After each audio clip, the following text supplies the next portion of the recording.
Sidoumbati s'implante davantage dans tous les coins et recoins de cette province, composée de 2 fédérations, à savoir la Fédération du Sidoumbati 1, dont le siège se trouve à Guémena, et la Fédération du Sidoumbati 2, avec comme siège Songo, prochaine étape de la délégation de son Excellence, Madame Akassa Bandoula Mbongo. message est clair. Je veux donc dire qu'on n'impose pas uniquement le travail à l'État. Nous avons, particulièrement en bonne de famille, nous avons réuni les revendications des secteurs pétroliers, c'est-à-dire partenaires avec les œuvres en consommation, que ce soit les célestes, l'ouest, l'est et le nord. Nous avons mis ensemble les revendications des uns et des autres et le gouvernement a pris acte. Et nous sommes en train de travailler. Parce que géré par le gouvernement de la République, qui est géré par l'État et donc qui est fixé par le ministère de l'économie, bien sûr en partenariat avec le secteur du privé, parce qu'il n'y a pas que l'Est, il n'y a pas que le Sud. Viva! Viva! Tu ne pas dire bien.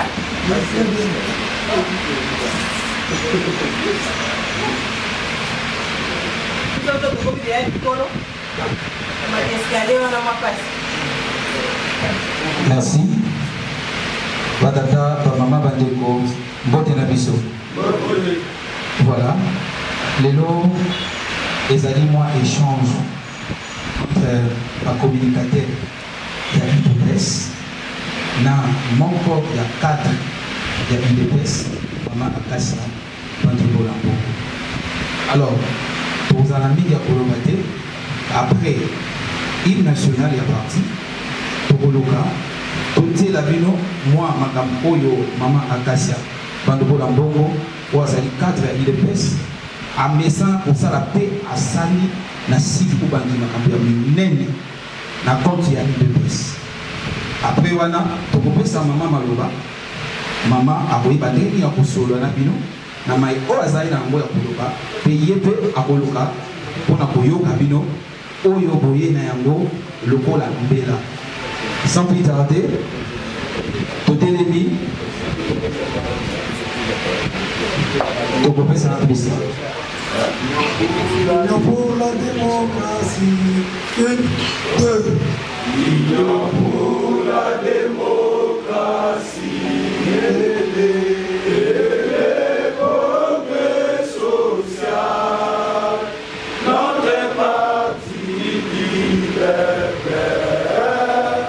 Parti de la majorité. Union pour la démocratie. Et les progrès sociaux. Notre parti du peuple. Parti de la majorité. J'entends IDPS,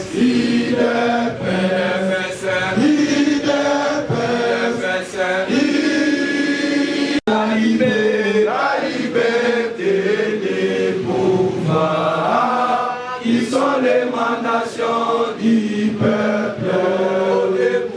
Debout combattant des leaders, nous luttons pour la démocratie, pour la liberté,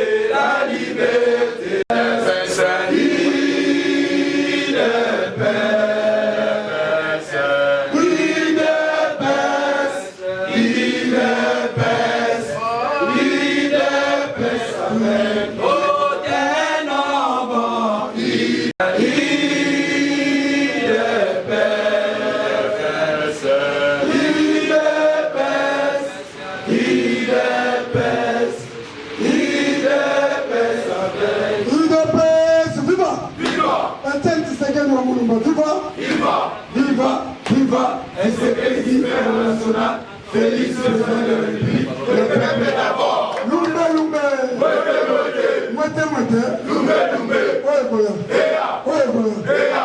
Parlementaire debout. Les parlementaires debout. Les parlementaires debout. Fatine-toi. Fatine-toi. Allez, fatine-toi. Herbert Soleil. Mwanamama Mambu Maso Batula Pagaba Monambe Kiaku Kianga Nikia Merci. Voilà. IDPS, vive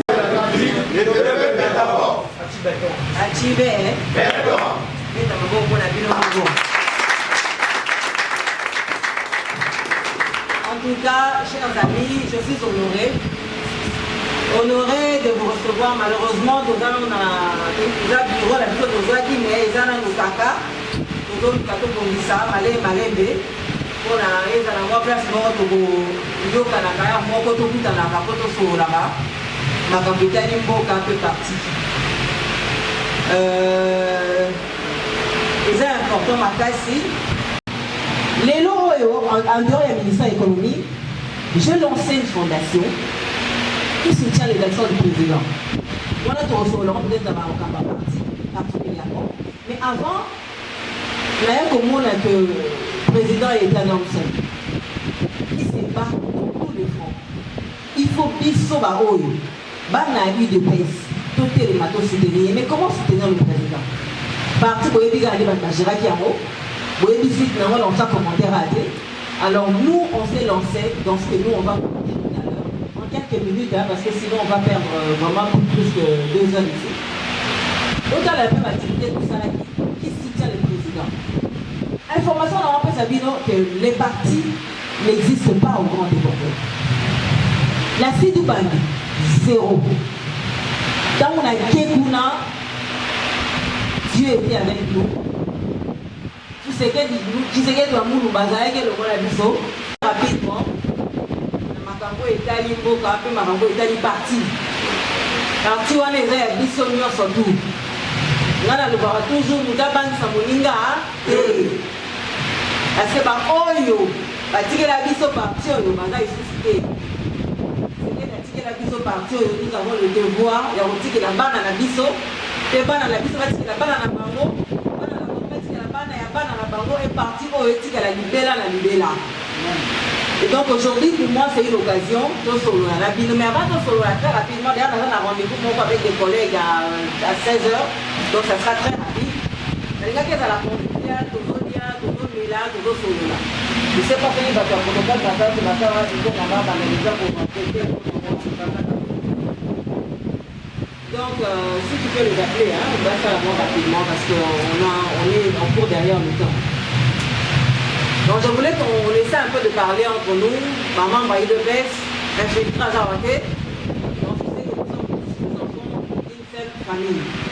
Mais avant tout, sur la Nabino, parce que vous avez comme la Nabino, vous voyez, qui nous dit de manière globale, s'il y a des questions, on va le faire évidemment dans notre échange à questions-réponses. Il y a une grosse activité de salarié qui est partie. À niveau, il y a cabinet, il y a ministère. Comment nous avons travaillé? Parce que peut-être une année après, mais pendant que nous étions là-bas, nous avons travaillé dans la vision du chef de l'État. Nous avons mis le peuple au centre de nos activités. Nous avons été crucifiés par le propre membre du public. Aujourd'hui, le temps finit par tout arranger. Les lots vont monitorer, IDPS attend la compétence. Vont monitorer, les ministres, tous, certains ministres à IDPS, vont la présidente la vice chef de l'État, Bazali. Et moi, je suis fier de le dire. Je vais brosser rapidement aussi le bilan de mon parcours, mais ça sera à la fin. Donc aussi, si ma cambo ça sera à la fin. Donc, brosser un peu ce que moi, j'ai dit au ministère de l'économie en tant que membre de l'IDPS et marchant dans la vision du chef de l'État. Quand on t'a mis dans le ministère de la finalité, tu as un ministre, tu as un pouvoir avec le ministre. Il y a un passage, il y a un mandat. Pierre Nayo, on le dit là, on dit qu'il peut comme si tu vas ainsi de suite. C'est ça qu'on appelle les mandats de l'État. Donc, il y a un tiers qui va en aller, un non-niveau à Koubaï Kolona, et pour ceux qui nous font les séries, ok, avec dignité. Et moi, je suis fier aujourd'hui d'avoir quitté ce ministère avec dignité, tête haute, et d'avoir réalisé beaucoup de choses. La baisse du produit pétrolier, carburant, ça fait 20 ans dans ce pays. 20 ans, s'il vous plaît, le carburant est plus Chakaté. Et quand on a commencé les combats de la baisse du prix des produits pétroliers, pourquoi produits pétroliers? Il n'y a pas de la technicité économiste à rater parce que c'est long. Mais brièvement, parce qu'en fait, les prix des produits pétroliers avec un prix directeur a constitué la ligne est dans ma passion. C'est un peu le moteur de l'activité économique. Ce qui prix à carburant et qui dit, l'ensemble de l'activité économique est impacté. Ce qui est mati, l'ensemble de l'activité économique est un impact dans nous. Il y a un fait négatif, soit positif. Négatif, positif, pourtant, quand tu dis 5 euros, prix à transport est dans la carte. Il y a un matadi. Et il y a un bateau, il y a un bateau, il y a un bateau. Comme awa, il y a un moutou, il y a un carburant. Bateau, il y a un intérieur en boca. Bateau, il y a un carburant. Avion, peut déplacer, et que déplacer, que nos oeufs, que les gommes, et que les places, que ce tout au monde. Et donc, on a un carburant. Donc, la société minière, où est-ce la place, où est-ce l'électricité, où est-ce et ça, la carburant. Donc, carburant, c'était comme le prix directeur qui essayait de relancer un peu, ou encore qui changeait l'activité économique dans son ensemble. On a lutté. Je me suis créé des ennemis dans le chef de la classe politique et même chez les opérateurs économiques. Et moi, j'avais dit, s'il y a possibilité de soulager la population, il faut baisser le taux de carburant. Et aussi, il y a ma maman qui est dans Misala. Ma maman qui est dans Misala. Bah, ils disent, taxi, ton moteur salarié, la carburant. Taxi, ton moteur, la carburant. Même madame, vous avez la taxi, ceux qui avaient utilisé la voiture, il y a carburant. Donc, carburant, vous avez un produit pétrolier et ça a qui n'impacte ni sur le plan économique. Et depuis que le pays existe, et depuis qu'on a dû parler de la réglementation et la produits pétroliers en RDC, jamais ce produit n'a baissé. Et nous avons pu baisser ces produits pétroliers sur toute l'étendue du territoire national. Que c'est là qui est pris à transport et matakate, pris à bis et matakite, c'est 500 francs, à transport évidemment, parce que nous avons maintenu ces produits pétroliers. Rapidement, hein. Deuxième chose, au Salaki, pendant la période de vous savez, j'ai été ministre dans quelle période? On a été investi au mois de septembre 2019, dans le mois de janvier Covid-19. Donc 3 mois seulement d'installation au gouvernement, Covid est bâti.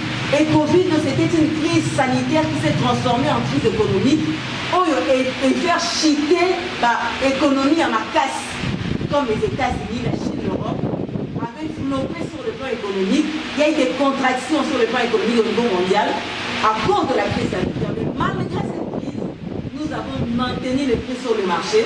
Bon, on a dit qu'il faut réveiller ce qu'on appelait les producteurs locaux. À l'époque, quand on a côté de la ministère économique, puis à peu près 130 000 francs. Ça qu'a fait à maïs. Là où on a côté de la ministère économique, on luttait, ça qu'a fait qui tient à 70 000 francs. Et d'abord, on a abandonné. C'est nous la même chose. Quand vous avez mis la même chose, Makala, même chose. Donc, les rapides que vous en avez. Deuxième chose, nous avons baissé ce qu'on appelle les manques à gagner. Mingi technique, mais on l'a utilisé par mon gros simple pour comprendre.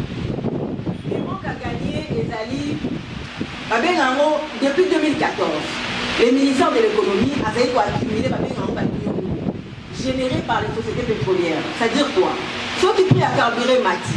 À un certain moment, l'État décidera bon, pour sauvegarder le pouvoir d'achat de la population, ils sont au Mati, c'est au Tiki Priwana. Mais ils ont compté ça l'État Nyongo. Alors Nyongo, on est compté depuis 2014. Quand on a un concours en 2020, on a un concours à 300 millions de dollars. Le ministère économique. Oh, l'État dit. La qui dit prix à carburant, malgré hausse qui a taux d'échange à dollars. Nous avons vu qui les a fait dollars et mati, ils ont dans sa ligne et mati. Mais nous on a fait l'effet inverse. C'était l'effet acacia.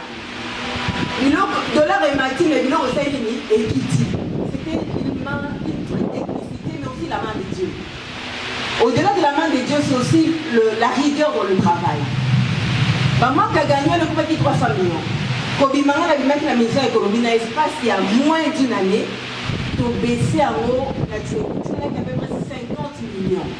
C'est-à-dire, dette moko, au bandit en haut depuis 2014, 15, 7, 7, 18, 19, 20, 6 ans, et ça liste 300 millions. Ils sont dans l'espace il y a une année, quand on a dit ma ministre, la tiki on a 50 millions seulement.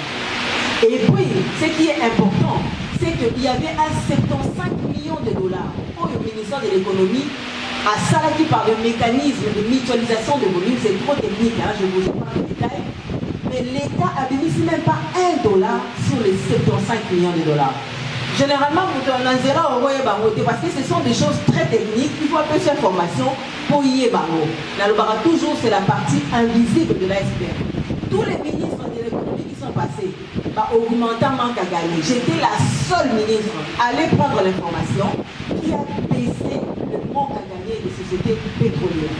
Et dans le bar toujours, pour lancer les loguana, il faut à la patriote pour l'inamboka. Parce que si on lit mort à Théosal, Européen, ça l'État ni Nyongo, il y a au Matisse. Maintenant, la salle qui est fait comme ça, il faut être un patriote pour le faire. Quatrième chose, c'est qu'on a vu au ministère de l'économie, c'est que nous avons subventionné à hauteur de $10 millions la société Sonaïdro. Sonaïdro qui est c'est une société nationale. Les pétroliers vont faire la mise au chantage. Ils vont dire, tout le monde a carburant. Ils vont dire, bon, on va carburant. Oui, bon, ils ont un bino. On va carburant. Et c'est ce que moi j'ai fait. Ils sont allés ressusciter une société qui était morte, Sonaïdro, la société de l'État. Plus l'État est fort, plus les sociétés privées ne peuvent plus faire du chantage contre l'État. Et c'est ce que nous on a fait. On a réveillé Sonaïdro à hauteur de $10 millions pour créer une ligne de produits pétroliers et permettre Sonaïdro, tant que pétrolier va beaucoup servir l'État et les sociétés nationales à fournir carburant. Et puis c'est ça qu'on appelle le bras de fer entre l'État et les sociétés pétrolières. Avant, on peut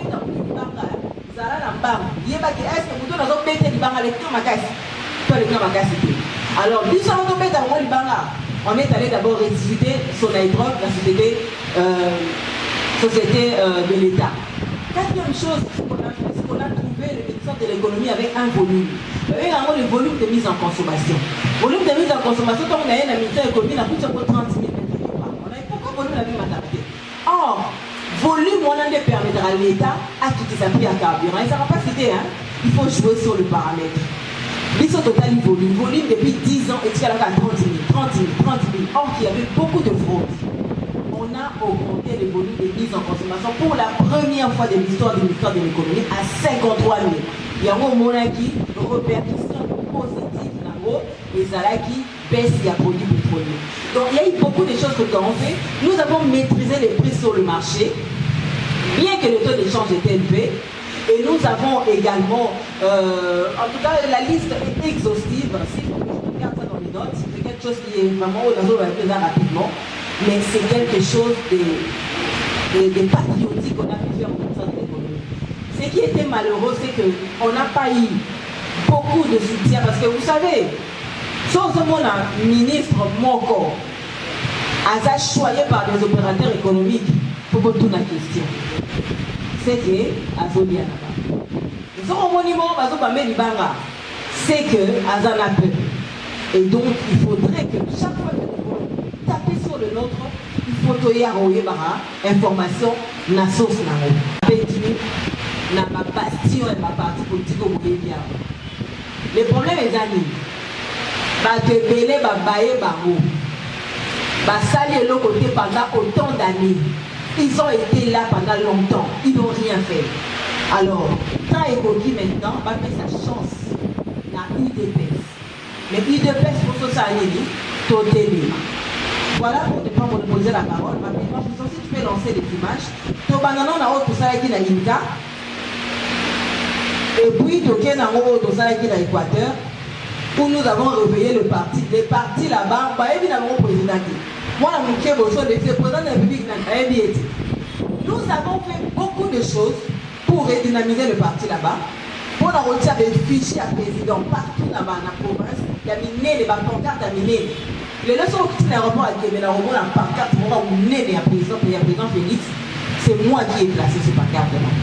Ce qu'on tamboli na ville, au moins la pancarte à minéré, il y a président, Namoutou Natiaro. Ce qu'on tamboli na province à Sidou Babi, il y a plus de 3 millions, 4 millions, de 4 millions, 6 millions de personnes. Pour le président, ils ont implanté. Pour le président, ils ont implanté. Donc, j'aimerais que, ensemble, aussi Madame Bobo, pour construire parti Nabiso, pour sa président, majorité au 2023. Ils ont la loubati, ils ont la bâti. Si on peut aller là.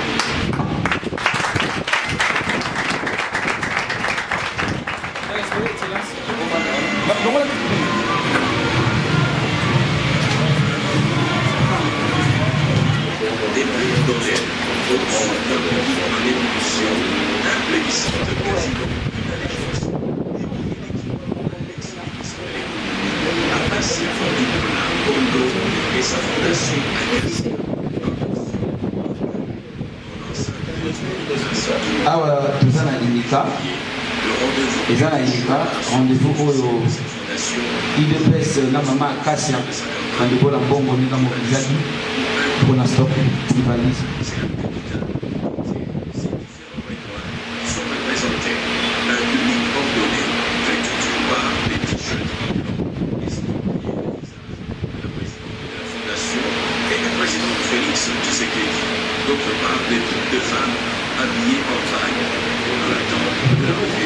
oyebi ke bato bakomaki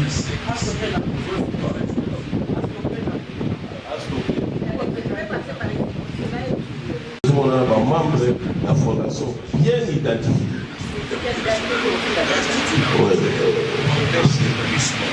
Président, vous avez date dans votre le 7 janvier, oui. Le 8 janvier. Le 8 janvier.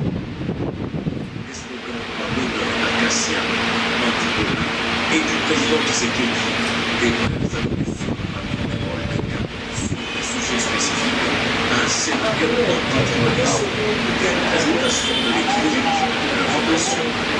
par exemple, Bao, Elwana Ezali, ma membre de la fondation Yabarumi.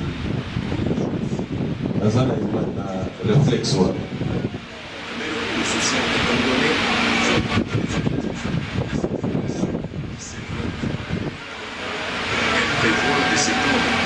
Tata oyo azokanga wana ozomona ye wana nsima na bino kuna ye wana pembeni na bino.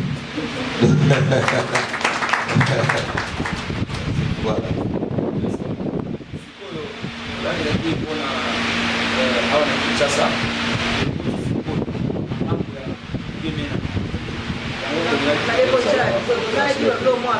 Avec les présidents fédéraux, le président, comment les appelle? Le président des communes. Voilà. C'est important. Ah, est-ce que Carrefour des jeunes? C'est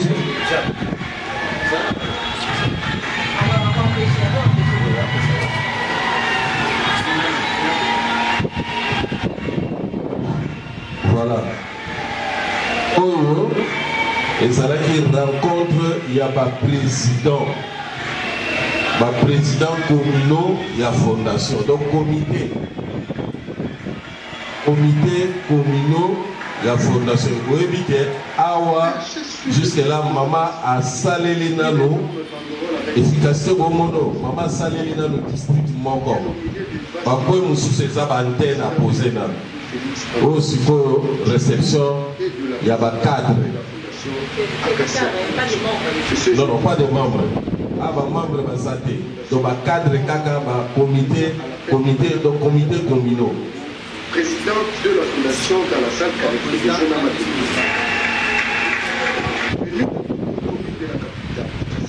Tous les coordonnateurs et autres responsables communaux ont été présentés. Dans sa parole, Akasia Bandou de la Bongo, vêtu des t-shirts estampillés des hommes du président de la République Félix Antoine Tshisekedi Tshilombo et du fait docteur Etienne Tshisekedi, entouré de son staff, constitué de ses conseillers de contre responsables. La présidente de la Fondation Akasia Nation Akari a circonscrit l'objet de la rencontre, soutenir et accompagner le président de la République, le chef de l'État, son Excellence de Sécurité, Antoine Tshisekedi Tshilombo. Donc voilà, Awa na Carrefour des jeunes. Pour lancer la campagne contre ce fléau et le tribalisme qui gangrène la société congolaise. Nous voulons être une nation forte, une nation puissante. Nous devons être unis et l'unité engendre de la force et la cohésion nationale à quel prix. Vous savez très bien que nous sommes en train d'aller dans notre année. Et à Canet a eu pas mal d'activités tout au long de cette année 2021. Et pour citer, nous avons voulu accompagner le président de la République de l'État. Améliorer les sociales des Congolais, œuvrer pour l'autoprise en charge de la femme et de la jeune fille, créer des activités génératrices de revenus pour la femme et la jeune fille, tout ça fait partie des objectifs de cette fondation qui se défile en groupe. Actuellement, Kinshasa et le sud du Bangui constituent l'aire d'action de la fondation Akari qui prévoit de s'étendre à travers les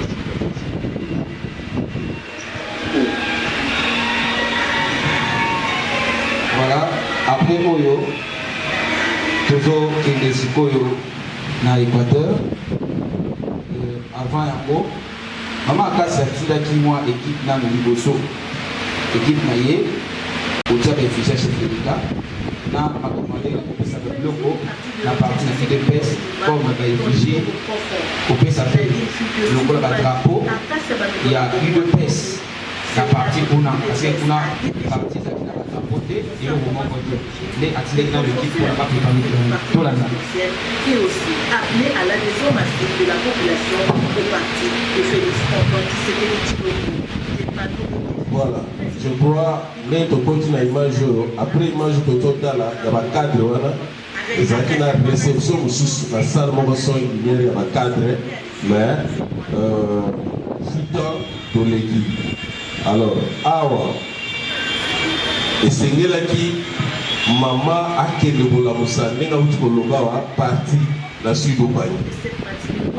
Donc, avant, maman s'est déployée, équipe d'avance et Kendaki, pour la réalité à partir, pour que yo Kanamatoui passe malam comme on a la mise. Voilà, équipe d'avance et Kendaki, pour la partie la suite au pays.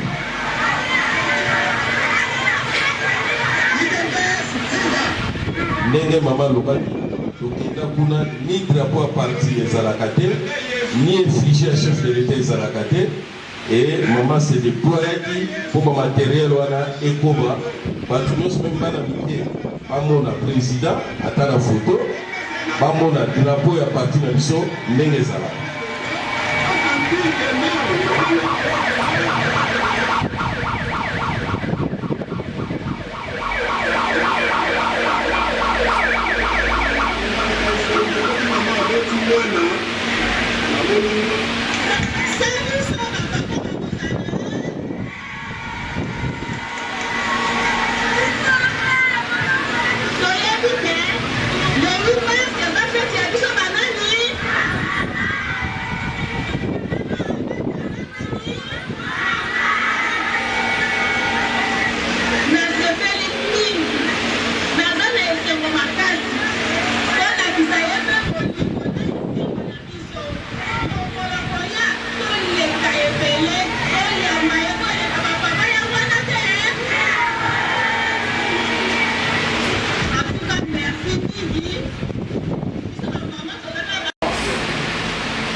La partie de comprendre,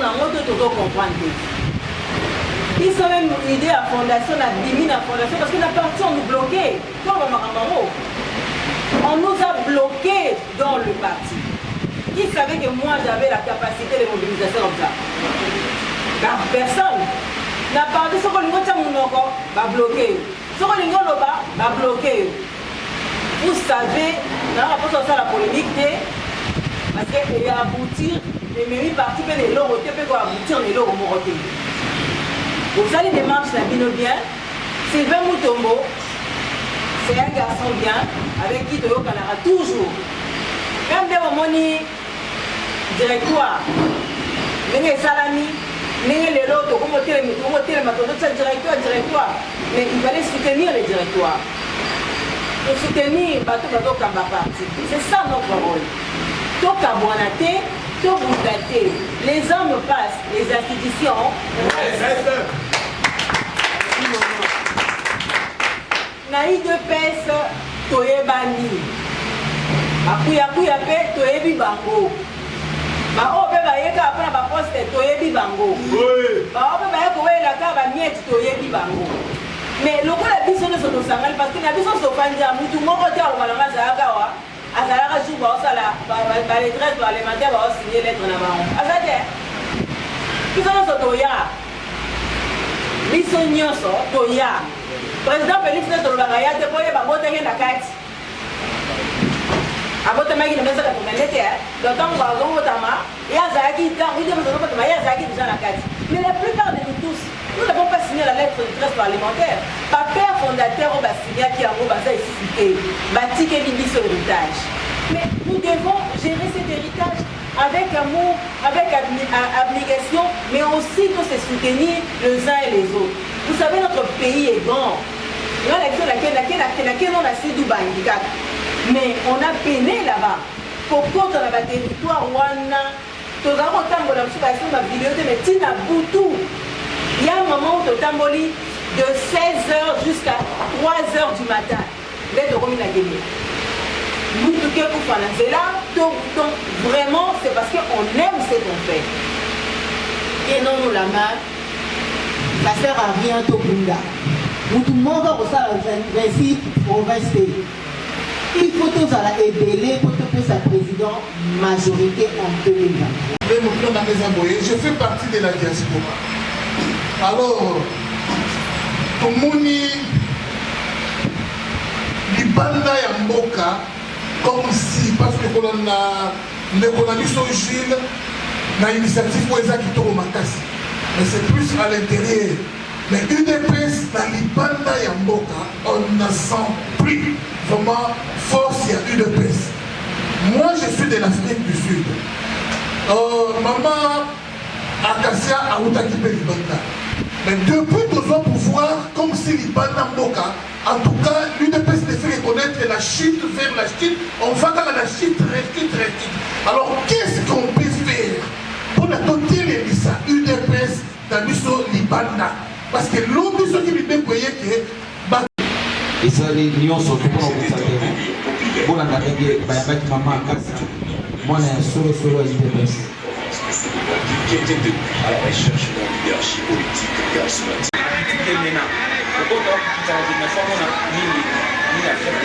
Je suis un chef de l'État. Oh, maman, vous avez dit que c'est parce que c'est ça.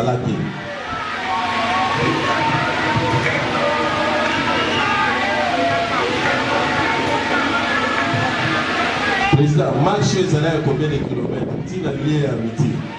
Combien il y a marché? 5 km. À l'Obi, à Kotambola. Et puis à Tambola.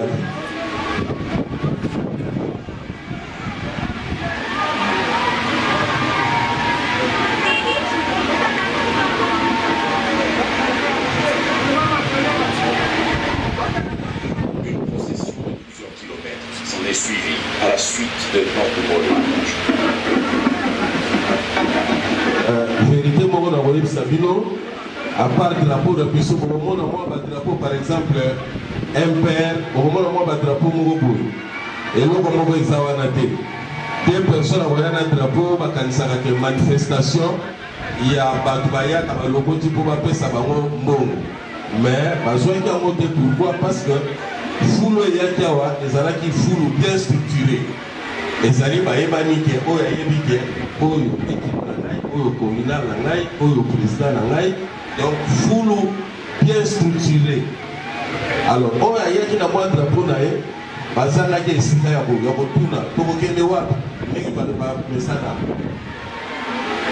en réalité, il y a l'organisation des Arabes.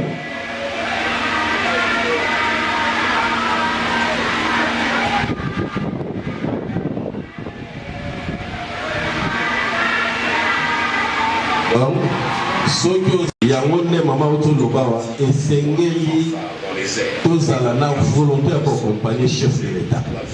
Donc accompagner chef de l'État na bureau te toyeba koaccompagner chef de l'État na terrain. Soki botali bien bomoni bato bazoyemba hymne du parti na katikati boremarke donc c'est-à-dire parti ti ndenge babandaki kogere yango tobanda bazokosa biso wana Kinshasa na libanda parti eza kokende kokufa kolala. Alors lelo soko okei okomona changement bato wana nyonso bacomprendre que lokola maman ayeli biso message na le peuple d'abord azali mwana ya ndako ya IDPS biso nyonso esengeli tosoutenir kuna ya makasi oyo kosalama après consultation toza na consultation 2 semaines après 2 semaines il faut tozwa sale ya monene bacadre nyonso ya parti bakota na kati ya sale tomituna qui bloque l'UDPS, qui bloque le parti. Merci beaucoup maman.